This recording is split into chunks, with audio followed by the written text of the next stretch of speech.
హల్లెలూయా, హల్లెలూయా. ప్రభునందు ప్రియులారా, పునరుత్థాన దినమున జరిగిన సంఘటనలను మనం ఈరోజు ధ్యానం చేస్తున్నాం.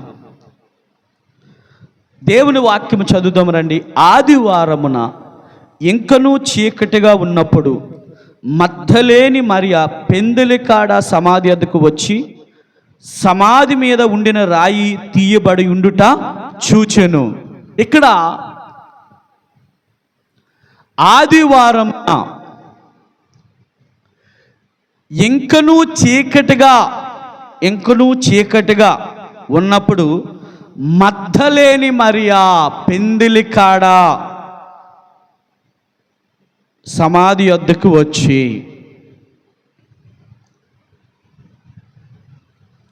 చాలామంది స్త్రీలు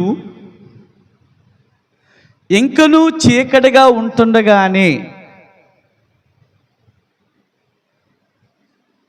లేదా ఇంకనూ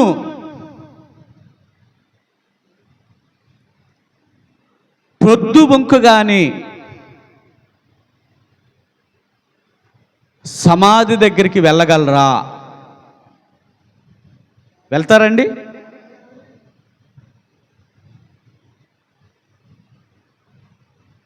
వెళ్తారా?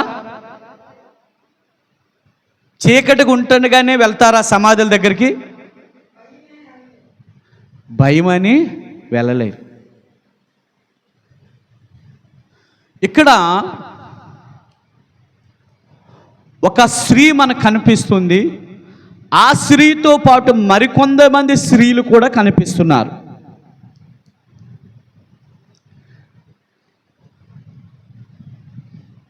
దేవుని యొక్క వాక్యానుసారంగా మనం ఆలోచన చేస్తే మగ్దలేని మరియా, ఏ మరియా అండి? మగ్దలేని మరియా. మగ్దలేను ఒక ఊరు పేరు. అది మగ్దలేను అని అది ఒక ఊరు పేరు లేదా ఒక గ్రామం పేరు. ఆ గ్రామములో ఆమె జీవిత యొక్క చరిత్రలో మనం చూసినట్లయితే ఆమె 7 దెయ్యముల చేత పీడించబడినది. ఆమె జీవితము చీకటిగాను లేదా అంధకారముగాను కట్టిక చీకటిగాను విషపు చీకటిలో నిండిపోయిన ఆమె యొక్క జీవితంలో వెలుగులోనికి లేదా వెలుగైన అనుభవంలోనికి రాలేకపోయిన పరిస్థితిలో ఉన్నది, రాలేని స్థితిలో ఉన్నది. యేసు ప్రభు అంటే ఎవరికి తెలియదు. అంటే యేసు ప్రభు అంటే ఆమెకు తెలియదు. యేసు లోక రక్షకుడు అంటే ఆమెకు తెలియదు. యేసుని ఎట్లా ఆరాధించాలో ఆమెకు తెలియదు. యేసుని ఎట్లా స్తుతించాలో ఆమెకు తెలియదు. యేసుని ఎట్లా గణపరచాలో ఆమెకు తెలియదు. యేసును ఎట్లా పాటల ద్వారా పాడి చప్పట్లు కొట్టాలో ఆమెకు తెలియదు. కారణం ఏమిటంటే ఆమె ఉన్న గ్రామములో, ఆ మగ్దలేని గ్రామములో ఆమె యొక్క జీవితము ఎట్లా ఉన్నదంటే 7 దెయ్యముల చేత పీడించబడుతున్న స్థితిలో ఉంది.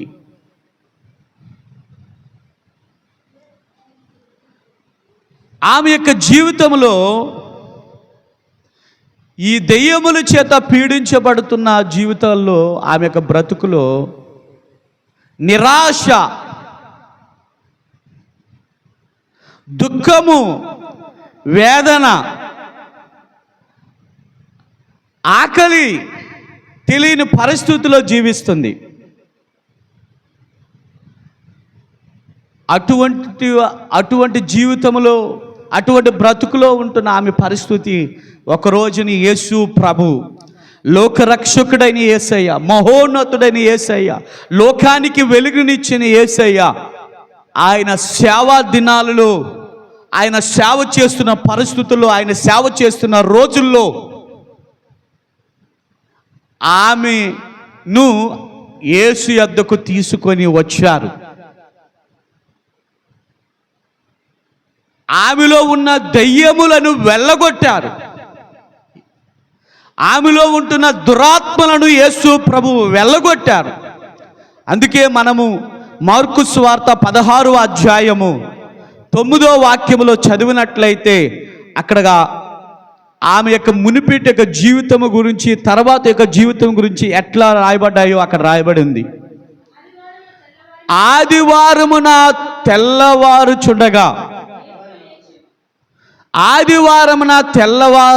తెల్లవారున యేసు లేచి తాను 7 దెయ్యములను వెళ్ళగొట్టిన మగ్దలేని మరియకు మొదట కనబడును. దేవునికి స్తుతి కలుగును గాక. ఆమె జీవితంలో ఎప్పుడైతే దయ్యాలు వెళ్ళగొట్టబడ్డాయో, ఆమె దయ్యాల నుంచి ఎప్పుడైతే విడిపించబడిందో, ఆమె యొక్క స్వభావము, ఆమె యొక్క మనసు, ఆమె యొక్క హృదయము, ఆమె యొక్క శరీరము, ఆమె యొక్క ప్రవర్తన, ఆమె యొక్క నడవడి, ఆమె యొక్క మాట తీరు మారిపోయింది. యేసయ్యను వెంబడించడం మొదలుపెట్టింది. యేసయ్యతో నడవడం మొదలుపెట్టింది. ఆయన బోధ వినడం మొదలుపెట్టింది. ఆయనతో పాటు ఆరాధించడం మొదలుపెట్టింది. ఆమె కూడా ఏం చేసిందంటే అనేకులకు సాక్షిగా నిలబడింది, అనేకులకు సువార్త ప్రకటించింది. ఇదిగో ఒకప్పుడు నా జీవితంలో ఎన్నో సంవత్సరాల నుండి, ఎన్నో నెలల నుండి ఇదిగో దెయ్యముల చేత పీడించబడుతున్న నా యొక్క జీవితంలో, చీకటి గుంటున్న నా జీవితంలో లోకరక్షకుడని యేసయ్య వచ్చి నా జీవితంలో ఉంటున్న దెయ్యములు వెళ్ళగొట్టి నా జీవితాన్ని, నా హృదయాన్ని, నా మనసును నూతనముగా మార్చి ఆయన నా బ్రతుకును మార్చాడు, నా స్థితిని మార్చాడు, నా పరిస్థితులను మార్చాడు, నా కుటుంబాన్నే మార్చాడు ఆయన. దేవునికి స్తుతి కలుగును గాక. ఆమె జీవితంలో చేసిన ఈ గొప్ప కార్యం బట్టి యేసు ప్రభు ఉన్నప్పుడు వెంబడించింది. యేసు ప్రభు ఆయన కలువరి శిలువలో చనిపోయిన తర్వాత కూడా యేసయ్యను విడిచిపెట్టలే, యేసయ్యను మర్చిపోలేదు. యేసయ్యను ఏం చేసింది తెలుసా? సమాధిలో పెట్టినప్పుడు కూడా యేసయ్య సమాధిలో 3వ దినాన ఆయన ఇంకా ఉన్నాడు అనుకుని ఏం చేసిందట? సమాధి వద్దకి వెళ్ళెను అని దేవుని వాక్యం సెలవిస్తుంది. దేవునికి స్తుతి కలుగును గాక. దేవుని నామానికి మహిమ కలుగును గాక. ప్రియ దేవుని సంగమా, ప్రియమైన దేవుని బిడలారా, ప్రియమైన దేవుని జనాంగమా, దేవుని యొక్క వాక్యములో చూసినట్లయితే ఆమెకున్న ఆశ ఏంటంటే, ఆమెకున్న గురి ఏమిటంటే, ఆమెకున్న తపన ఏమిటంటే, ఇదిగో సమాధిలో ఉన్న నా యేసయ్యను నేను చూడడానికి వెళ్ళాలి. ఆమెతో పాటు మరికొంతమంది స్త్రీలను వెంట పెట్టుకుని తీసుకుని వెళ్ళినట్టుగా దేవుని వాక్యం ద్వారా చూస్తున్నాం. ఈరోజు మందిరానికి వస్తున్నప్పుడు నువ్వు అక్కడవే రావాలని చూడకూడదు, నువ్వు అక్కడవే మందిరానికి వెళ్ళాలని చూడకూడదు. నువ్వు మందిరానికి వస్తున్నప్పుడు నీతో పాటు నీ ఇరుగు పొరుగు వాళ్ళని, నీతో పాటు నీ కుటుంబీకులు, నీతో పాటు నీ స్నేహితులు, నీ బంధువులు, నీ రక్త సంబంధులను, నీ బిడ్డలను, నీ కుటుంబంలో ఉంటున్న ప్రతి ఒక్కరు కూడా నశించిపోవట దేవుని చిత్తము కాదు. నువ్వు ఎరిగి ఉండి నువ్వు ఎట్లా రక్షించబడ్డావు, ఏ విధంగా రక్షించబడ్డావు, నీతో పాటు వారిని కూడా తీసుకురావడానికి ప్రయత్నము చేయాలి. దేవునికి స్తుతి కలుగును గాక. సమాధి దగ్గరికి వచ్చిన ఈమె అక్కడ రాయబడి ఉన్నది, ఆదివారమున ఇంకను చీకటిగా ఉన్నప్పుడు మగ్దలేని మరియ పెందిలి కాడ సమాధి వద్దకు వచ్చి, పెందిలి కాడ సమాధి దగ్గరికి చూడండి. ఆమె ఆశ ఏంటి? పెందిలి కాడ లెగడం. ఆమెకున్న ఆశ ఏంటి? పెందిలి కాడ లెగడం. స్త్రీలారా, పెందిలి కాడ లేచి అనుభవం ఉండాలి. పెందిలి కాడ లేచి అనుభవం ఉండాలి. పెందిలి కాడ లేచి ప్రార్థన చేయాలి. మన ముఖము దేవునికి చూపించాలి, దేవుని ముఖాన్ని మనం చూడాలి. లేదా మనము ఏం చేయాలంటే వెలుగులోకి రావాలి. ఆయన వెలుగు మన మీదకి రావాలి. దేవునికి స్తుతి కలుగును గాక. పెందులు కాడ లేచి అనుభవం. ఈమె యేసు ప్రభు నమ్మకమునుపు, ఈమె యేసు ప్రభులకు రాకమునుపు, ఈమె యేసును వెంబడించకమునుపు, ఈమె 7 దెయ్యముల చేత పీడించబడుతున్నప్పుడు, లోకానుసారంగా లోకంలో ఉంటున్న ప్రజలతో జీవిస్తున్నప్పుడు, లోకంలో ఉంటున్న ప్రజలతో ఉన్నప్పుడు ఆమె యొక్క బ్రతుకు మారలేదు, ఆమె స్థితి మారలేదు. దేవుని బిడ్డలారా, కానీ యేసు ప్రభు నమ్మిన తర్వాత యేసు ప్రభు యొక్క రుచిని చూసింది. యేసు ప్రభు యొక్క మాట రుచి కలిగి ఏమండి ఎంత బాగున్నాయి, ఎంత మధురంగా ఉన్నాయి, ఎంత శ్రేష్టంగా ఉన్నాయి ఆయన మాటలని ఎరిగి ఉండి ఆమె యొక్క జీవితంలో నేర్చుకున్న పాఠం ఏంటంటే, నేను కూడా ఆయనతో గడపడానికి, నేను కూడా ఆయనతో ఉండడానికి, నేను కూడా ఆయనను చూడడానికి, నేను కూడా ఆ సమాధి దగ్గరికి వెళ్తే నా ప్రభువు ఆ సమాధిలో ఉన్నాడని పెందులి కాడ లేచి ఆమె ఏం చేసింది తెలుసా? చక్కగా స్నానం చేసుకొని వస్త్రములు వేసుకొని మంచిగా బయలుదేరి, బైబిల్లో ఒక మాట ఉంది, బయలుదేరును అనే మాట ఉంది. రండి మార్కు సువార్త 16వ అధ్యాయము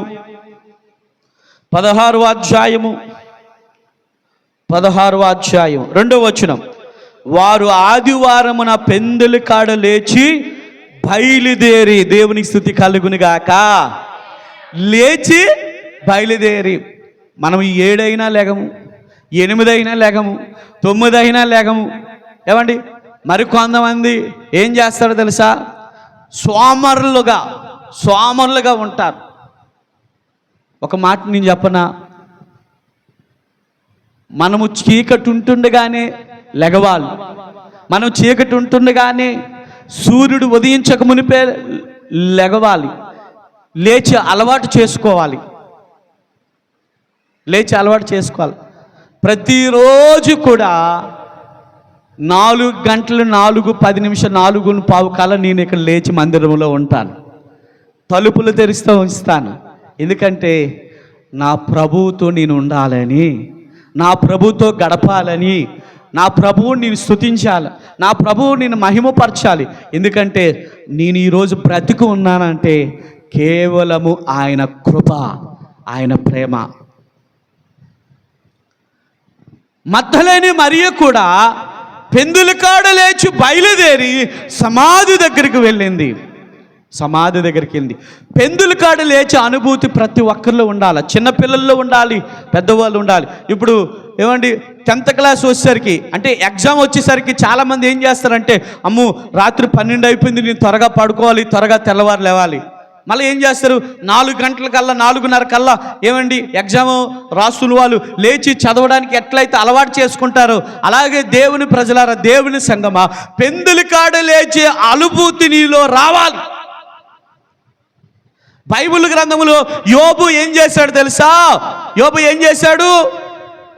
తన కుమారుల నిమిత్తం, తన కుమార్తెల నిమిత్తం పెందుల కాడనే లేచి దేవుని యొక్క సన్నిధికి పోయి బలులు అర్పించాడు. శోధన వచ్చింది, శ్రమ వచ్చింది, కష్టం వచ్చింది, అన్నీ పోగొట్టుకున్నాడు. ఆయనే దేవుని దూషించలా. అయినా దేవుణ్ణి ఏమండి ఏ రకంగా అయినను, ఏ విధంగా అయినను దేవుని గురించి చెడ్డ మాటలు మాట్లాడలేదు. అందుకే దేవుడు ఏం చేశాడు? తన భక్తిని చూశాడు, అందుకే తన యొక్క విధానం చూశాడు, తన నడవడి చూశాడు. చివరికి దేవుడు 2 ఆశీర్వాదంతో నింపాడు. దేవునికి స్తుతి కలుగునుగాక.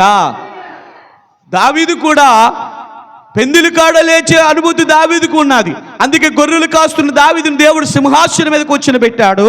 సింహాసనం మీద కూర్చుని పెట్టిన దేవుడు ఏం చేశాడంటే ఇంకనూ ఆశీర్వదించాడు, ఇంకో అభివృద్ధులకు నడిపించాడు, శత్రువులను ఓడించినట్టుగా చేశాడు. దావీదు ద్వారాగా శత్రువులను ఎవరి మధ్య దావీదుకు జయమునిచ్చాడు, విజయాన్ని ఇచ్చాడు. దావీదు అడుగుపెట్టే ప్రతి స్థలములో కూడా దావీదును జీవితంలో గొప్ప గొప్ప కార్యాలు, గొప్ప గొప్ప అద్భుతాలు చేశాడు.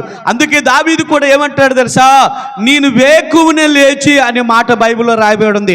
రండి కీర్తనలు 65వ కీర్తనలో ఒక అద్భుతమైన మాట చూద్దాం, చదువుకుందాం పరిశుద్ధ గ్రంథములో నుంచి. 63వ కీర్తన 1వ వచనం. దేవా నా దేవుడవు నీవే, వేకువన నిన్ను వెతుకుదును. దేవునికి స్తుతి కలుగునుగాక. ఎప్పుడటండి? వేకువనే నిన్ను వెతుకుదును.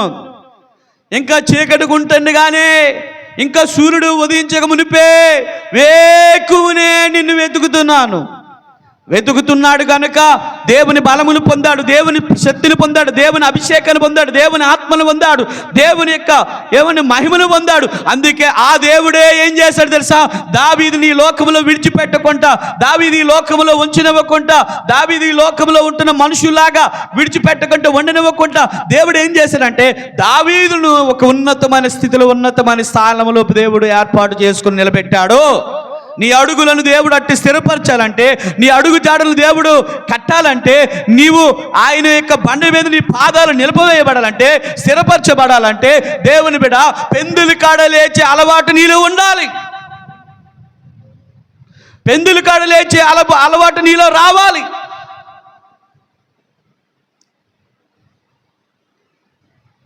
ఇంకా దేవుని యొక్క వాక్యంలో చూద్దాం రండి. 119వ కీర్తనలో ఒక మాట, అద్భుతమైన మాట రాయబడి ఉంది. ఇంకా దావీదు ఏం మాట్లాడుతున్నాడు చూద్దాం. 119వ కీర్తన 147వ వచనము. 147వ వచనం. తెల్లవారుకు మునిపే మొర్ర పెట్టి, అంటే తెల్లవారుకు మునిపెట్టే అర్థం ఏంటి? ఇంకా చీకటిగా ఉంటుండగానే, ఇంకా చీకటిగా ఉంటుండగానే మన యొక్క అలవాటు ఇంకా చీకటిగా ఉంటే కానీ దేవుని స్తుతించడం, దేవుని ప్రార్థన చేయడం, దేవునికి విజ్ఞాపన చేయడము, దేవుని ఆరాధించడం నేర్చుకోవాలి. దేవునికి స్తుతి కలుగును గాక. దావీదు అట్లా నేర్చుకున్నాడు కాబట్టి దావీదును ఆశీర్వదించాడు, దావీదును దీవించాడు, దావీదుకి ఏ లోటు లేకుండా చేశాడు. ఒక ఉన్నతమైన స్థితిలో, ఉన్నతమైన స్థానంలో దేవుడు నిలబెట్టాడు. అప్పులు వారు, ఇబ్బంది పడివారు, కష్టంలో ఉన్నవారు దావీదు దగ్గరికి ఎందుకు వచ్చారు తెలుసా? దేనికి వచ్చారు తెలుసా? దావీదు మీద దేవుని అభిషేకం ఉంది. దేవుని బిడ్డ అప్పటికే వాళ్ళు వచ్చి వాళ్ళ బాధలు, వాళ్ళ కష్టాలు, వాళ్ళ ఇబ్బందులు దావీదుతో పంచుకున్నప్పుడు దావీదులో కూడా అప్పుడు ఏమీ లేదు.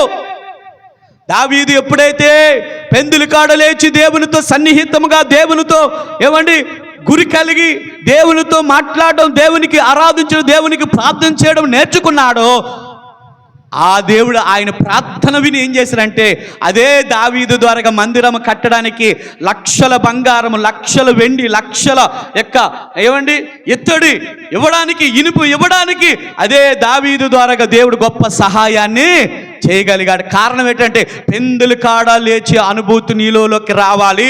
పెందులు కాడ లేచి అనుభూతి నీలో ఉండాలి. యోబులో ఉన్నది, దావీదులో ఉన్నది, ఎస్తేరులో ఉన్నది, పౌల్లో ఉన్నది.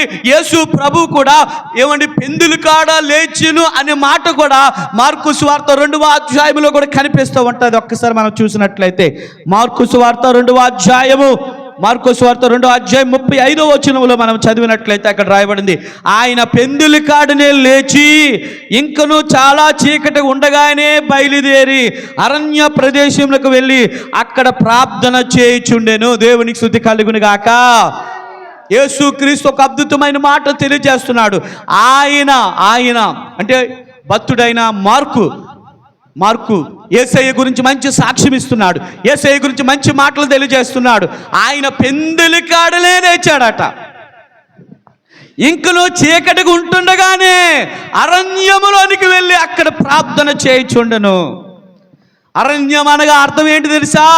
ఈ లోకములో ఉంటున్న బద్ధకము, ఈ లోకములో ఉంటున్న స్వామర్థనము, ఈ లోకంలో ఉంటున్న నిరాశ, ఈ లోకములో ఉంటున్న కరువు, ఈ లోకములో ఉంటున్న ఇబ్బందులు, ఈ లోకములో ఉంటున్న వేదన, ఈ లోకములో ఉంటున్న శ్రమ, ఈ లోకములో ఉంటున్న బంధకాలు, ఈ లోకములో ఉంటున్న అపవిత్రాత్మలు, చీకటి శక్తులు, అంధకార శక్తులు లయపరచబడాలంటే వాటివైనను లేవైనకి నీ కుటుంబం మీద రాకుండా ఉండాలంటే దేవుని సంగమ నువ్వేమి చేయాలంటే ఇంక నువ్వు చీకటిగా ఉంటుండగానే నీవు ఏం చేయాలంటే మోకరించి బయలుదేరి సిద్ధపడి దేవుని మందిరానికి వెళ్ళి ప్రార్థన చేసే అనుభూతులకి రావాలి. వస్తే వాటి నుంచి సజీవుడైన దేవుడు విడిపిస్తాడు. హల్లెలూయా, హల్లెలూయా. అందుకే యోహాను సువార్త 20వ అధ్యాయంలో మనము చదువుకున్న మాటల్లో చూస్తున్నాము. మగ్దలేని మరియా పెందులి కాడనే లేచి బయలుదేరి సమాధి వద్దకు వచ్చింది. సమాధి దగ్గరకు వచ్చింది. సమాధి దగ్గరకు వచ్చిన తర్వాత ఏం జరిగింది అక్కడ చదువుదాం రండి. ఏం జరిగిందో సమాధి మీద ఉండిన రాయి తీయబడి ఉండుట చూచును. దేవునికి స్తుతి కలుగును గాక. చూడండి, సమాధి మీద ఉన్న రాయి తీయబడి ఉండుట చూచును. సమాధి లోపల ఎవరున్నారు? యేసే ఉన్నారు. సమాధి బయట ఎవరున్నారు? స్త్రీలు ఉన్నారు. మధ్యలో ఏముంది? పెద్ద బండరాయి ఉంది. చాలా జాగ్రత్తగా గమనిద్దాం, చాలా జాగ్రత్తగా గమనిద్దాం. ఈ సమాధి ఒక తోటలో ఉంది. ఈ సమాధి ఒక తోటలో ఉంది. తోటలో ఉంటున్న సమాధి ఎందరో ప్రజలు వచ్చి ఆ సమాధి లోపల ఉన్న యేసు యొక్క దేహమును పెట్టి అడ్డురాయిని తొలగించారు, లేదా అడ్డురాయిని పొర్లించారు. అంటే మూత వేయబడింది. అది ఎవరి వల్ల సాధ్యము కాదు. ఒకరు, ఇద్దరు, లేదు ముగ్గురు, నలుగురు వల్ల అది ఓపెన్ చేయడం సాధ్యం కాదు. దేవుని సంగమా, ఒక మాట జ్ఞాపకం చేసుకో. మరియా ఇక్కడ ఆశ్చర్యపోవడానికి కారణం ఏంటో తెలుసా? మరియా ఆశ్చర్యంగా చూడడం కారణం ఏంటో తెలుసా? రాయి తీయబడి ఉండుట చూచెను. ఇది ఎట్లా సాధ్యం? ఇది ఏ విధంగా సాధ్యం? మరలా చెప్తున్నాను, జాగ్రత్తనండి. సమాధి లోపల ఎవరున్నారు? యేసయ్య ఉన్నాడు. సమాధి బయట ఎవరున్నారు? స్త్రీలు ఉన్నారు. మధ్యలో ఏముంది? రాయి ఉంది. దేవుని బిడ్డ, ఇక్కడున్న సత్యం ఏంటంటే, దేవునికి మనకిని ఒక అడ్డుగోడ అనేది ఉన్నది. దేవునికి మనకు ఒక అడ్డుగోడ ఉన్నది. మనము దేవుని మందిరానికి వెళ్ళిపోతున్నప్పుడు,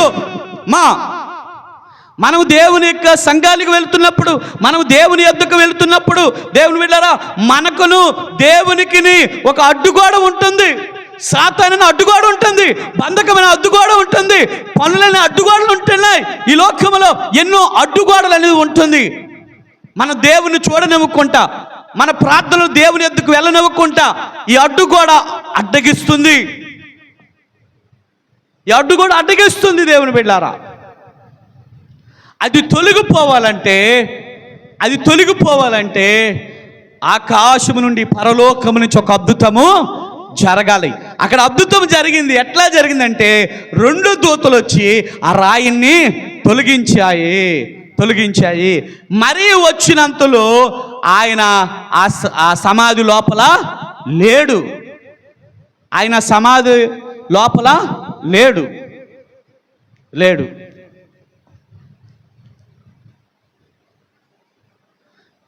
అయ్యో, సమాధి రాయి తెరవబడి ఉన్నదే.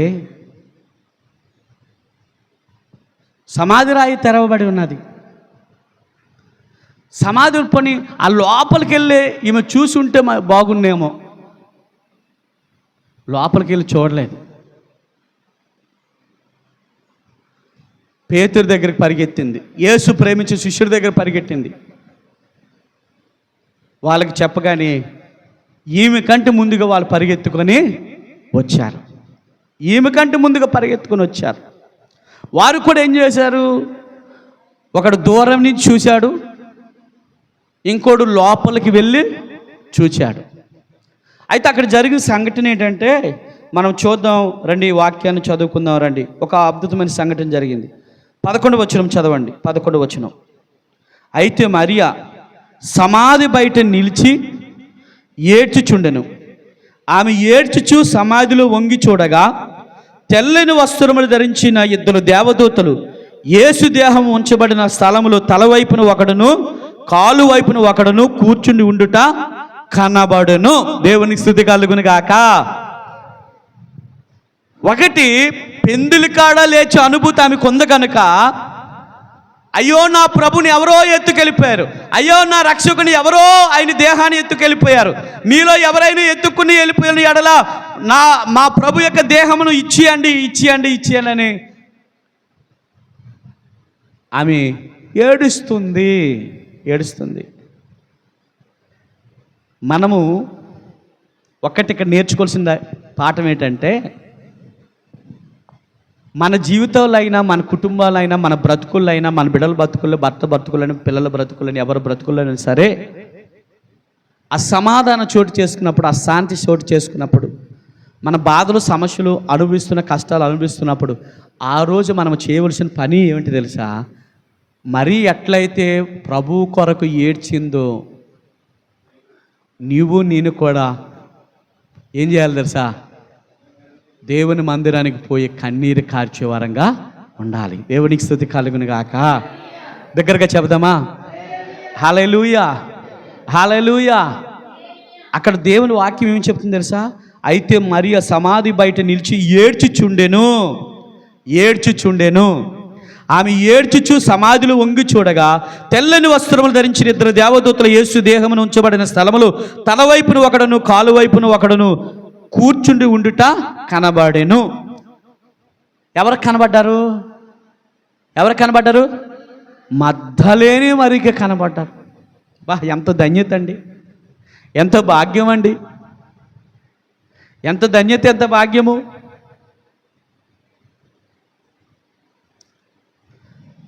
తర్వాత ఏం జరిగింది?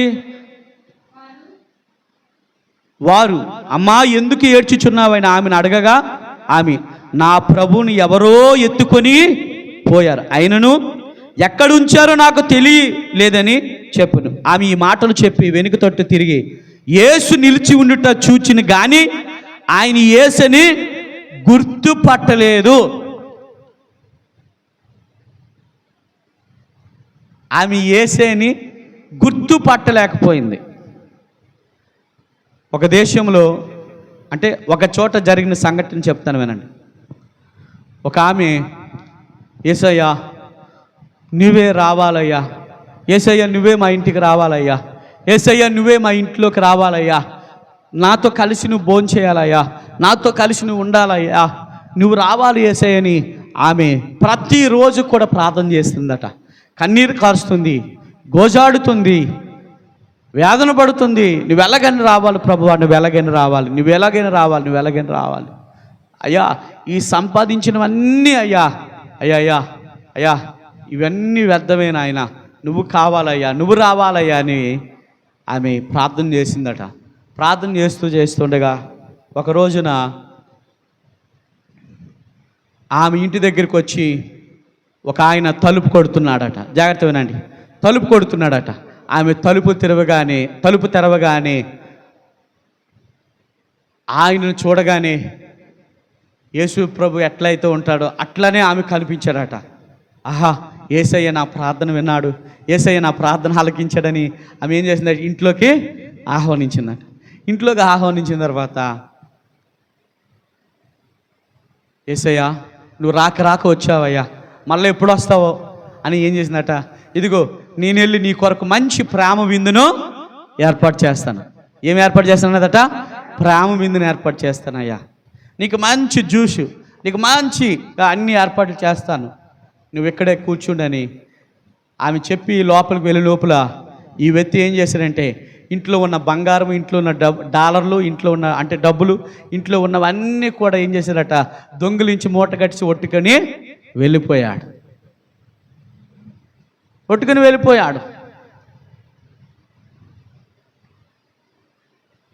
ఆమె వంట చేసుకుని వచ్చినంతలో అన్నీ కూడా ఒట్టుకుని వెళ్ళిపోయాడు ఆయన. అప్పుడు ఆమెకి ఏం అర్థమైందంటే ఈయన నిజమైన యేసు ప్రభువు కాదు, ఈయన ఒక డూప్లికేట్ యేసు ప్రభువులాగా నా దగ్గరికి వచ్చాడు. అమ్మో, జాగ్రత్తగా ఉండాలి. ఎట్లా ఉండాలట? జాగ్రత్తగా ఉండాలి. ఈ రోజుల్లో, ఈ దినాల్లో చాలామంది కూడా ఏం చేస్తున్నారంటే యేసు ప్రభు పేరు పెట్టుకొని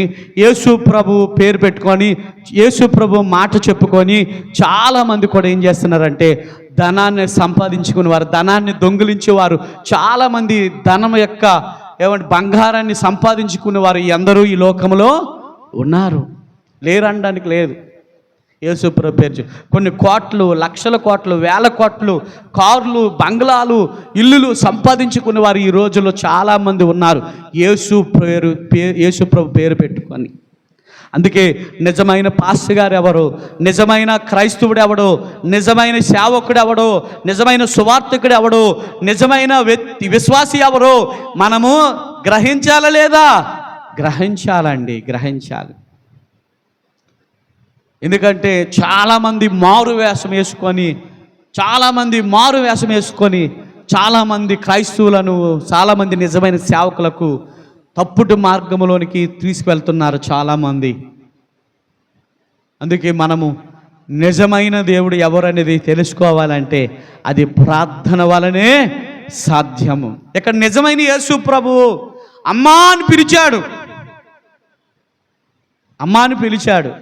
కానీ ఆమె ఆయనను చూచింది కానీ గుర్తు పట్టలేకపోయింది. కొన్నిసార్లు మనం ప్రార్థనలో ఉంటాం, దేవుడు మనతో మాట్లాడుతూ ఉంటాడు, ప్రేరేపణ కలిగి వస్తూ ఉంటాడు, ప్రేరేపణ ఇస్తూ ఉంటాడు. కానీ మనము గ్రహించలేము. ఇది నిజమైన ప్రేరేపణ కాదా, ఇది నిజమైన తలంపు కాదా, ఇది నిజమైన కళ కాదా, ఇది నిజమైన దర్శనం కాదని మనం కొన్నిసార్లు ఏం చేస్తాం, గుర్తుపట్టలేని పరిస్థితిలో ఉంటాం. కొన్నిసార్లు దేవుడు అవకాశం ఇస్తూ ఉంటాడు. ఈమె గుర్తుపట్టలేని పరిస్థితిలో ఉన్నది. అయితే అక్కడ జరిగిన సంఘటన ఏంటంటే 15వ వచనం, యేసు అమ్మా ఎందుకు ఏడ్చుచున్నావు, ఎవను వెతుకుచున్నావు అని ఆమెను అడగగా ఆమె ఆయన తోటమాలు అనుకొని, అయ్యా నీవు ఆయనను మోసుకొని పోయినాడు, ఆయన ఎక్కడ ఉంచితో నాతో చెప్పుము, నేను ఆయనను ఎత్తుకొని పోదునని చెప్పును. యేసు ఆమెను చూచి మరియా అని పిలిచెను. దేవునికి స్తుతి కలుగును గాక. నా గొర్రెలు నా స్వరము వింటాయి అన్నట్టుగా పేరు పెట్టి పిలవగానే ఆమె గుర్తుపెట్టిందట. దేవునికి స్తుతి కలుగును గాక. మనల్ని కూడా పేరు పెట్టి పిలిచేవారు అందరూ ఉంటారు, కానీ అది పేరు పెట్టి పిలిచేవారు అది నిజమైన వాడా నిజమైన కానివాడా అనేది మనం కూడా గ్రహించాలి. దేవునికి స్తుతి కలుగును గాక. చాలామంది ఏం చేస్తారంటే నేనే పాస్టర్గానని వేషం వేసుకొని గృహ విజిటింగ్లు వచ్చేవారు చాలామంది ఉన్నారు. మనల్ని మోసపుచ్చే వాళ్ళు ఉన్నారు, మనల్ని మాయ చేసే వాళ్ళు ఉన్నారు, ఏమండి ఎందరో ఉన్నారు మోసం చేసేవాళ్ళు. కాబట్టి మనం చాలా జాగ్రత్తగా ఉండాలి. అక్కడ యేసు ఆమెను చూచి మరియాని పిలిచెను. ఆమె ఆయన వైపు తిరిగి ఆయన హెబ్రీ భాషతో రబ్బీ అని పిలిచెను. ఆ మాటకు బోధకుడు అని అర్థము.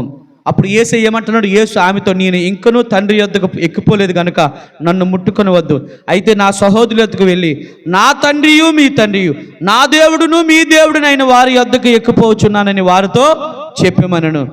చివరి వచ్చిన మగ్దలేని మరియా వచ్చి నేను ప్రభువును చూచితిని, ఆయన నాతో ఈ మాటలు చెప్పునని శిష్యులకు తెలియచేసాను. దేవునికి స్తుతి కలుగును గాక.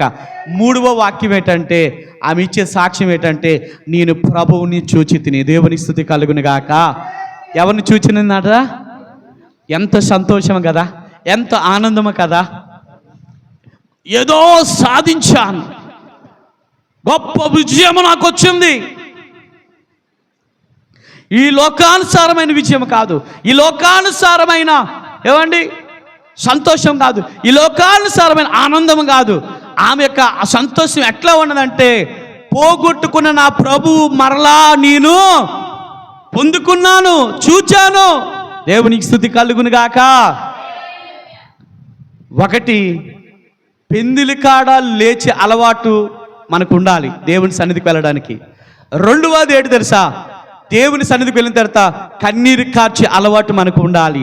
మూడవది, పోగొట్టుకున్న ఆయనను మరలా చూచే అవకాశం ఇస్తాడు, మనతో మాట్లాడే అవకాశం ఇస్తాడు, మనతో ఉండే అవకాశం ఇస్తాడు, మనతో గడిపే అవకాశం ఇస్తాడు.